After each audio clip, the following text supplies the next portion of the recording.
టాలీవుడ్లో దివంగత లెజెండరీ నిర్మాత దగ్గుపాటి రామానాయుడు వారసుడిగా ఎంట్రీ ఇచ్చిన సురేష్ బాబు ప్రస్తుతం టాలీవుడ్లో అగ్ర నిర్మాతగాను టాప్ డిస్ట్రిబ్యూటర్గాను ఉన్నారు. సురేష్ బాబు ప్రతిదీ ఆర్థిక పరంగా లెక్కలు వేసుకుని చేస్తారన్న ఇండస్ట్రీలో పేరుంది. ఇదిలా ఈ క్రమంలోనే ఆయన ఓ షాకింగ్ డెసిషన్ తీసుకున్నట్లు ప్రచారం జరుగుతోంది. సురేష్ బ్రదర్ విక్టరీ వెంకటేష్ హీరోగా తెరకెక్కిన గురు సినిమా ముందుగా అనుకున్న లెక్కల ప్రకారం ఈ నెల 26న రిలీజ్ కావాల్సి ఉంది. అయితే ఇప్పుడు ఈ సినిమా పక్కకు తప్పుకుంది. ఈ సినిమాను శివరాత్రికి దించుతారనుకుంటే ఇప్పుడు మరో 3 నెలల పాటు వాయిదా వేశారని తెలుస్తోంది.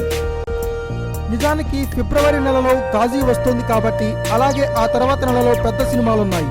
తర్వాత వరుసగా పవన్ కాటమరాయుడు, బన్నీ డీజే, మురుగదాస్ మహేష్ సినిమా ఉన్నాయి.